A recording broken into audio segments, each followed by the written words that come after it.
નમસ્કાર વિદ્યાર્થી મિત્રો, એન્ટ્રી સ્ટડી ઝોન ની અંદર તમારું સૌનું હાર્દિક સ્વાગત છે।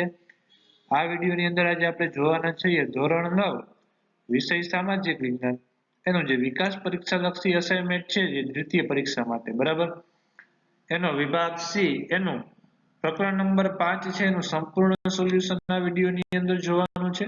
તો ચાલો શરૂઆત કરશું આપણે પ્રકરણ નંબર 5 ના પ્રશ્નો। પહેલો પ્રશ્ન છે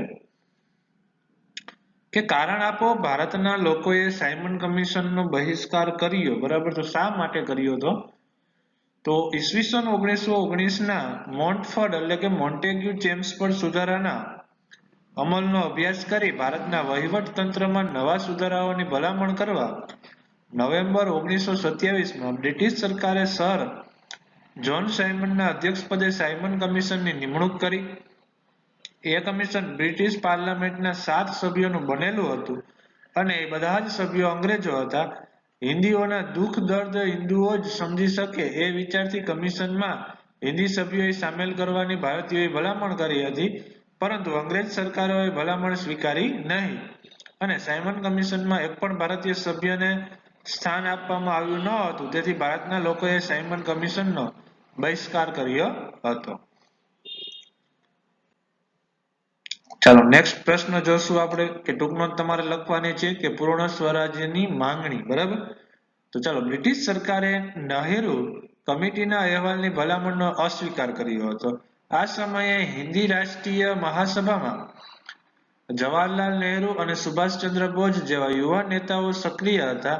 આ નેતાઓ પૂર્ણ સ્વરાજ્યના હિમાયતી હતા। સ્થાનિક સ્વરાજ્યથી તેમને સંતોષ ન હતો તો 31 ડિસેમ્બર 1929 ના રોજ લાહોરમાં રાવી નદીના કિનારે જવાહરલાલ નહેરુના પ્રમુખ પદે ભરાયેલા હિન્દી રાષ્ટ્રીય મહાસભાના અધિવેશનમાં પૂર્ણ સ્વરાજની માંગણીનો ઐતિહાસિક ઠરાવ પસાર કર્યો। એ પછી 26 જાન્યુઆરી 1930 ના રોજ સ્વતંત્રતાની પ્રતિજ્ઞા લઈ પ્રથમવાર સ્વતંત્ર દિન ઉજવવામાં આવ્યો અને પૂર્ણ સ્વરાજ મેળવવા માટેની ઘટનાને યાદ રાખવા માટે સ્વતંત્ર ભારતના બંધારણને 26 જાન્યુઆરી 1950 ના દિવસે અમલમાં મૂકવામાં આવ્યું। આપણે દર વર્ષે 26 જાન્યુઆરીના દિવસને પ્રજાસત્તાક દિન તરીકે ઉજવીએ છીએ। ત્રીજો પ્રશ્ન છે ટૂંકનો લખવાની છે દાંડીકૂચ વિશે વિદ્યાર્થી મિત્રો બરાબર કે સવિનય કાનૂન ભંગની ચળવળના ભાગરૂપે ગાંધીજીએ દાંડી ગામના દરિયા કિનારે જઈ મીઠાના કાયદાનો ભંગ કરવાનું નક્કી કર્યું। 11 માર્ચની સાંજે ગાંધીજીએ અમદાવાદના સાબરમતી હરિજન આશ્રમમાં હજારો લોકોની સભાને સત્યાગ્રહનો સંદેશ આપ્યો। ધરપકડ થાય તો પણ લોકોની મક્કમતાપૂર્વક અહિંસક રીતે અંગ્રેજ સરકાર સામે લડત આગળ વધારવાનો તેમણે અનુરોધ કર્યો।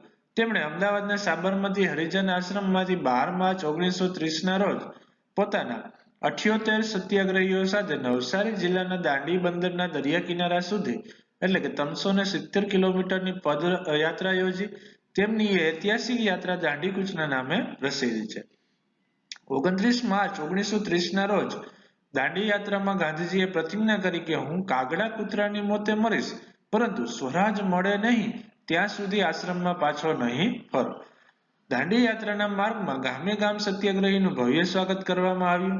દરેક ગામમાં ગાંધીજી સભા યોજીને લોકોને જાગૃત કરવા માટે મીઠાના અન્યાયી કાયદા વિશે, સવિનય કાનૂન ભંગ અને સત્યાગ્રહ વિશે સમજાવતા।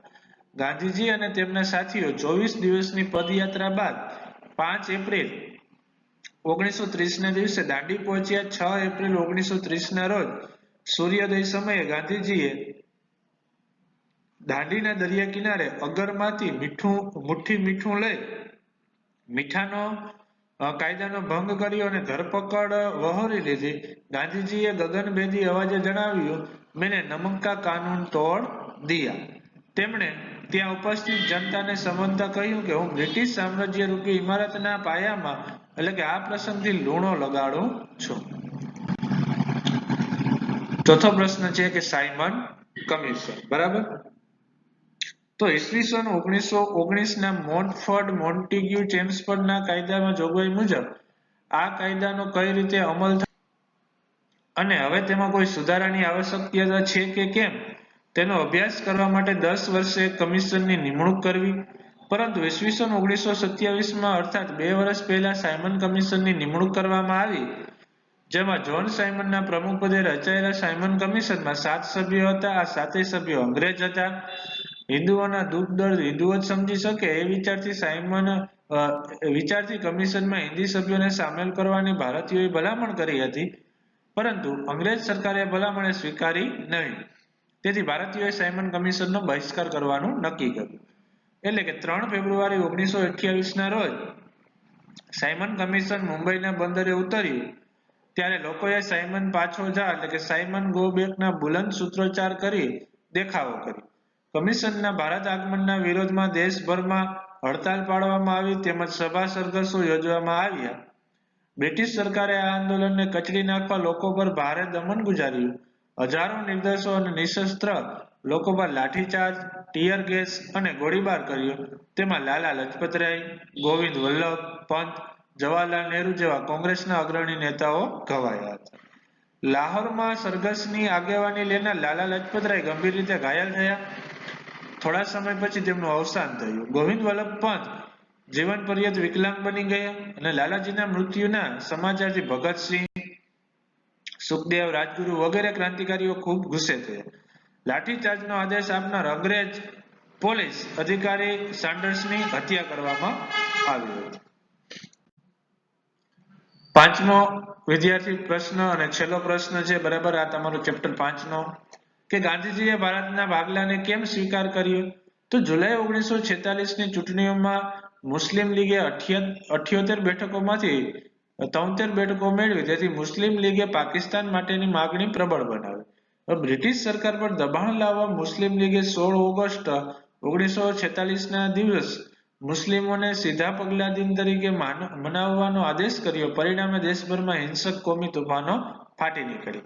આ પરિસ્થિતિમાં વલ્લભભાઈ પટેલ, જવાહરલાલ નહેરુ સહિત કોંગ્રેસના નેતાઓને લાગ્યું કે પાકિસ્તાનની માગણી સ્વીકાર્યા વિના અન્ય કોઈ વિકલ્પ નથી. તો મુસ્લિમ લીગ અને મોહમ્મદ અલી જીનાનો હઠાગ્રહ 9 ડિસેમ્બર 1946ના રોજ મળેલી બંધારણ સભાનો મુસ્લિમ લીગે કરેલો બહિષ્કાર તેમજ 31 જાન્યુઆરી 1947ના રોજ મુસ્લિમ લીગે પાકિસ્તાન મેળવવા માટે જલદ કાર્યક્રમ યોજવાના આગ્રહને કારણે હિંદના ભાગલા પાડવાની પરિસ્થિતિ સર્જાઈ. તેથી માઉન્ટ બેટન ભારતના ભાગલાની યોજના રજૂ કરી. અનેક સ્વાયત્ત અને વિરોધી એકમોવાળી નિર્બળ કેન્દ્ર સરકાર કરતા કેન્દ્રને અધીન એવા વહીવટી એકમો સાથેની સુદૃઢ કેન્દ્ર સરકાર ધરાવતું હિંદ વધારે શાંતિ ભોગવી શકશે.